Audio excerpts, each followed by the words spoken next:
তোমার ওই বালের নিয়ম বাদ দাও, কত টাকা লাগবে বলো? বেশ ঠিক আছে, তাহলে 5 লাখ করে দিস। 5 লাখ? এত টাকা তো আমাদের কাছে নাই, কিন্তু আমি একটা জিনিস দিতে পারি। 1 হলো 2। পুষ্পা কি ঝুঁক?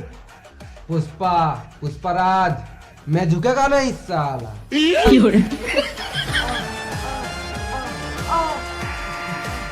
তাড়াতাড়ি কর।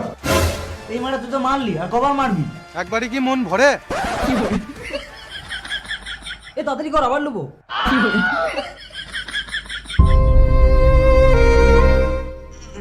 আমি আর পারছি না, এই ডগ কাটার মেরে। ওই কালো গাড়টাকে মারবে। তাহলে এক কাজ কর, এলে 200 টাকা পোল্ট্রি কিনে ঘরে চাল তুলে পিকনিক করে লে। চ্যানেল নতুন হয়ে থাকলে চ্যানেলটাকে সাবস্ক্রাইব করে নাও।